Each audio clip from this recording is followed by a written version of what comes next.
नमस्कार, स्वागत है आप सभी का एवन टीवी में। मैं हूं आपके साथ उमंग माथुर और आप देख रहे हैं एवन उत्तराखंड। आइए बुलेटिन की शुरुआत करेंगे, लेकिन पहले नजर डालेंगे इस वक्त की हेडलाइंस पर। उत्तराखंड विधानसभा चुनाव में शांतिपूर्ण मतदान जारी। 632 उम्मीदवारों का भविष्य आज ईवीएम में होगा कैद। अब तक राज्य में 35.21% हुई वोटिंग, तो उत्तरकाशी में हुआ अभी तक सर्वाधिक मतदान।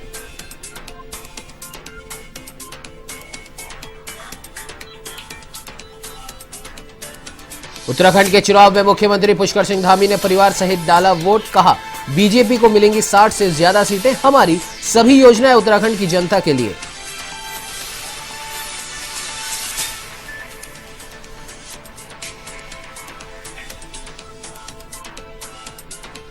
मतदान से पहले हरीश रावत ने की पूजा अर्चना। कहा, उत्तराखंड में पूर्ण बहुमत से बनेगी कांग्रेस की सरकार।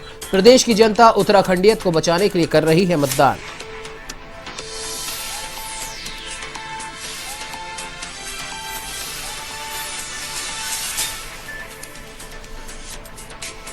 हरिद्वार में योग गुरु बाबा रामदेव और आचार्य बालकृष्ण ने किया मतदान। कहा, प्रदेश और राष्ट्र हित में वोट डालना बेहद जरूरी, तो हिजाब मामले में ओवैसी पर भी साधा निशाना।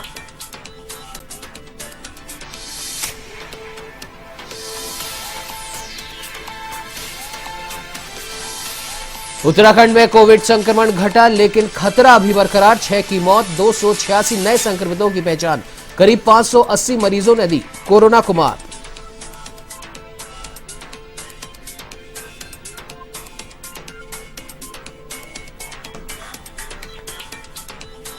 अब आइए बुलेटिन की शुरुआत करते हैं विस्तार से। आपको बता दें कि उत्तराखंड विधानसभा चुनाव का रण दोपहर 1 बजे तक राज्य में आपको बता दें कि 35.21% वोट पड़े। टिहरी जिले में 1:30 बजे तक 32.5% मतदान, तो अल्मोड़ा जिले में दोपहर 1 बजे तक 30.67%। उत्तराकाशी में 40.12%, उधम सिंह नगर में 37.17%, चमोली में 33.8%, चंपावत में 34.66%, टिहरी गढ़वाल में 32.59%, देहरादून में 34.45%, नैनीताल में 37.41%, पिथौरागढ़ में 29.68%, पौड़ी गढ़वाल में 31.59%, तो बागेश्वर में 32.55% हुआ मतदान।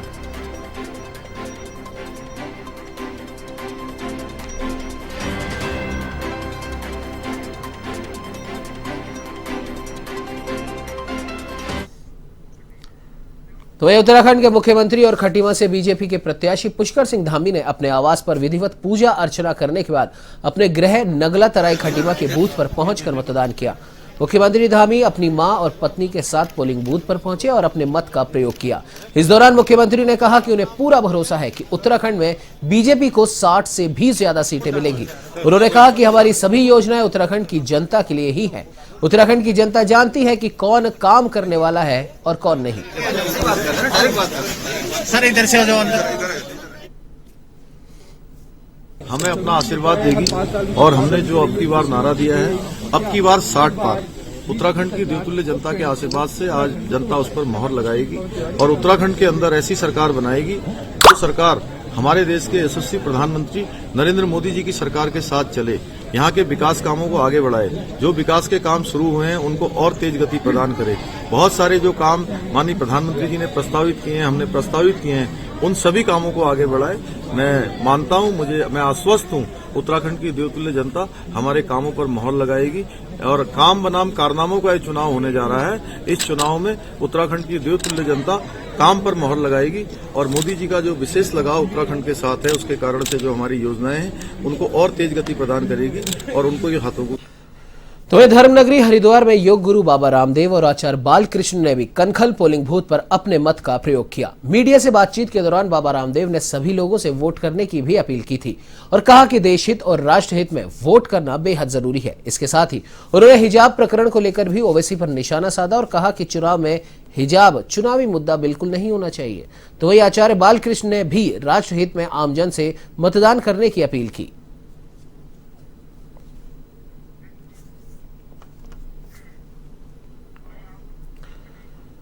तो ये उत्तराखंड की सभी सीटों पर मतदान लगातार जारी है। मतदाता उत्साह के साथ सरकार बनाने के लिए मतदान कर रहे हैं। इसी क्रम में राजकीय इंटर कॉलेज सोमेश्वर में कैबिनेट मंत्री रेखा आर्य ने अपने मत का प्रयोग किया और फिर से सरकार बनाने का दावा किया।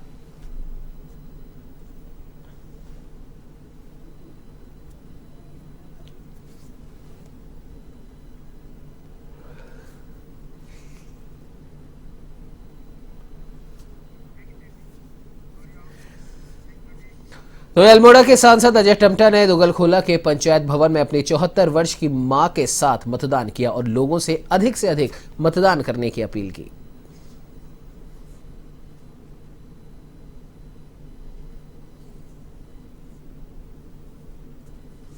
मीटर है उसके माध्यम से कोविड के पूर्ण परिपालन के साथ और बहुत ज़्यादा व्यवस्थित और बहुत अच्छा अनुभव रहा है। इस बार ओल्ड एज के लिए उनका वोट पहले ही घर पे पड़ा है, तो ये एक अच्छा मैसेज है और मुझे लगता है कि लोकतंत्र की प्रक्रिया में ये महत्वपूर्ण प्रक्रिया है। और इस बार जो है 12 प्रकार की चीज़ों का पहचान पत्र के माध्यम से कर सकते हैं। वोटर आईडी है, आधार कार्ड है, मनरेगा जॉब कार्ड है, पैन कार्ड है, पासबुक है, स्वास्थ्य बीमा स्मार्ट है, ड्राइविंग लाइसेंस, पासपोर्ट है, सर्विस आइडेंटिटी कार्ड है, स्मार्ट कार्ड है, पेंशन डॉक्यूमेंट है, आधिकारिक पहचान, सांसद हैं, राज्यसभा जो भी हैं।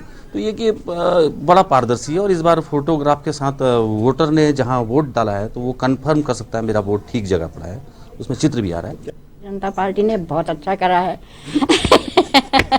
प्रधानमंत्री जी ने ऐसी सुविधा तो पहले कभी मिली नहीं जैसे अब मिली है। बहुत बढ़िया क्या है और शर्मा जी को जिताना चाहिए। बढ़िया है, ये बहुत ही अच्छा है। तो ये उत्तराखंड की टिहरी विधानसभा के बीजेपी प्रत्याशी किशोर उपाध्याय ने अपने गांव के पाली मतदान केंद्र में मतदान किया। इस दौरान उनके साथ उनकी मां एकादशी उपाध्याय और पत्नी माफ कीजिएगा सुमन उपाध्याय भी साथ रहीं।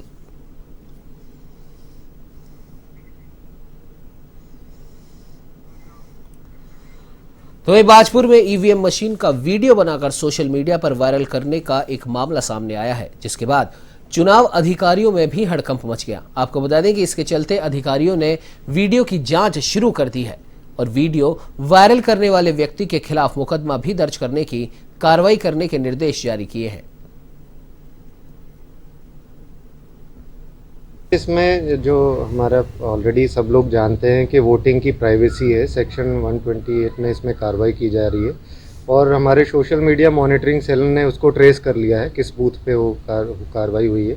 एफआईआर दर्ज करके उसको ढूंढा जा रहा है, उसको जल्दी ट्रेस करके गिरफ्तार किया जाए। पार्टी देखिए ये सब कोई भी पार्टी हो सकती है, लेकिन जो हमारे को मिली है सूचना, इसमें इलेक्ट्रॉनिक एविडेंस है तो उस पर कार्रवाई की जाएगी। संभवतः ये प्रचार प्रसार का एक नया तरीका ढूंढा गया है। पिछले इलेक्शन में भी ऐसी कुछ घटनाएं आई थी, तो हमने सारे समस्त बूथों को फिर से अलर्ट कर दिया है कि सख्त चेकिंग करें और बिल्कुल भी जो है कोई मोबाइल अंदर न जाने दें। तो एक टिहरी विधानसभा में भाजपा प्रत्याशी के गांव पाली चडियारा में वोटिंग से पहले लोगों का अनोखा अंदाज देखने को मिला। जी हां, आपको बता दें कि यहां मतदाताओं ने मंडाण में नाचते गाते वोट डाला और लोकतंत्र के महापर्व में अपनी भूमिका निभाई। आइए आपको भी दिखाते हैं इसी के कुछ दृश्य, जहां मतदाताओं ने लोकतंत्र के इस महापर्व में अपनी अनोखी भूमिका निभाते हुए नाचते गाते अपने मत का प्रयोग किया।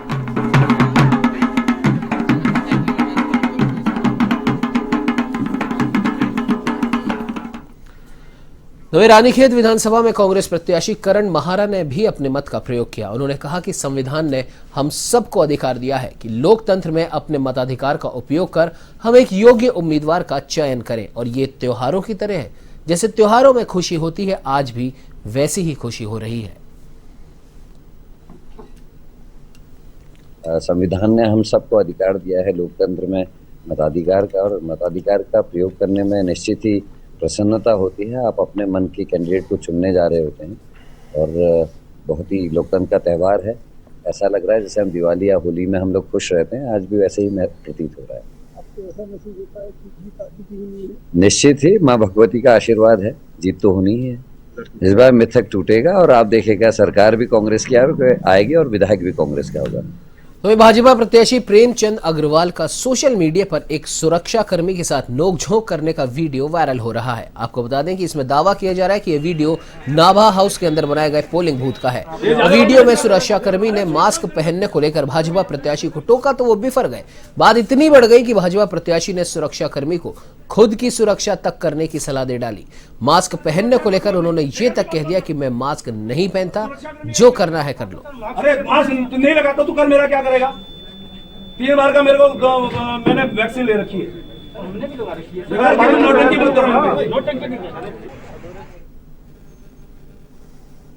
तो हमेशा मेरे बारे में ऐसी टिप्पणी पता नहीं क्यों करनी होती है नारंग साहब। सच्चाई ये है कि यदि कहीं अंधेरा होगा, मैं प्रत्याशी हूँ, मैं बताऊंगा कि भैया अंधेरे मशीन पे नहीं होना चाहिए।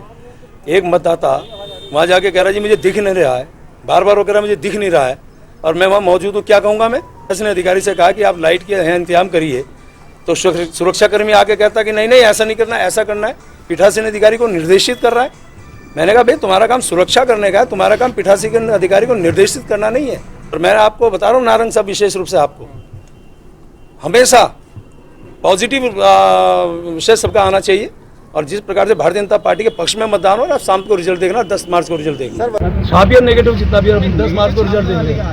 10 मार्च को आएंगे तो रिजल्ट मिलेगा। नहीं आप 10 मार्च को आप रिजल्ट देखना ना, कितना नेगेटिव करिए आप, 10 मार्च को रिजल्ट आपको देंगे। और आपको बता दें कि मसूरी विधानसभा के पोलिंग बूथ पर लोग बढ़ चढ़कर अपने मत का प्रयोग कर रहे हैं।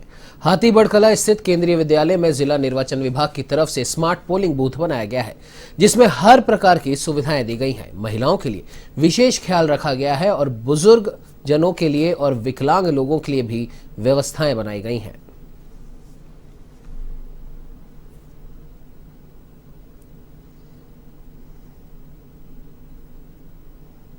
मुझे क्या होने कोई भी सरकार आए तो वही रहते हैं। महंगाई बहुत है, महंगाई को लेकर के, रोजगार को लेकर के, बच्चों को रोजगार मिलना चाहिए, एजुकेशन ठीक होनी चाहिए। बेसिकली हम तो यही चाहेंगे कि डेवलपमेंट हो, चाहे फिर वो रोड्स की हो या फिर हेल्थ केयर फैसिलिटीज़ हो, हॉस्पिटल्स वगैरह, गवर्नमेंट हॉस्पिटल्स हो, चाहे एजुकेशन हो, स्कूल ज़्यादा से ज़्यादा बनने चाहिए, वहाँ की फैसिलिटीज़ इंप्रूव होनी चाहिए। तक हमारा 5.15% वोटिंग हो गया था। 11 बजे तक 18.89% हमारा वोटिंग हो चुका है। तो ऑल ओवर उत्तराखंड 11,697 बूथ में पीसफुली वोटिंग चल रही है और कोई अनटूवर्ड इंसिडेंट हमें रिपोर्टिंग नहीं है। तो वही चमोली जिले के 568 बूथों पर मतदाताओं की भीड़ देखी गई। इस दौरान जिलाधिकारी ने आदर्श मतदान केंद्र कुंड में अपने मताधिकार का प्रयोग किया और जनता से अधिक मतदान करने की अपील की। तो वही जिले की ईवीएम मशीनों में दिक्कत आने से तत्काल उन्हें बदला गया। कुछ हमारे मतदेय स्थलों पर कुछ ईवीएम मशीनों में खराब होने की जानकारी आई है, तो तत्काल हमने सेक्टर ऑफिसर के माध्यम से उनको रिप्लेस भी करा दिया है और समस्त हमारे अब जो मतदेय स्थल हैं उनमें मतदान प्रारंभ हो गया है और ये आज 6 बजे तक ही चलेगा। तो मेरा सभी से अनुरोध है कि सभी लोग भारी मात्रा में आकर ज़्यादा से ज़्यादा लोग मतदान करें और हमारा जो चमोली जनपद है वो 100% वोटिंग अचीव। तो प्रदेश में बीते 24 घंटे के भीतर 286 नए संक्रमित मिले हैं, जबकि 6 मरीजों ने दम तोड़ा है। साथ ही 580 मरीज ठीक भी हुए। तो वही 6212 सक्रिय मरीजों का भी इलाज चल रहा है। स्वास्थ्य विभाग के मुताबिक देहरादून जिले में 124, अल्मोड़ा में 3, हरिद्वार में 30, पौड़ी में 11, चमोली में 41, पिथौरागढ़ में 20, नैनीताल में 15, टिहरी में 13, उधम सिंह नगर में 3, रुद्रप्रयाग में 2, उत्तरकाशी में 5, बागेश्वर में 2, चंपावत जिले में 14 संक्रमित मिले हैं।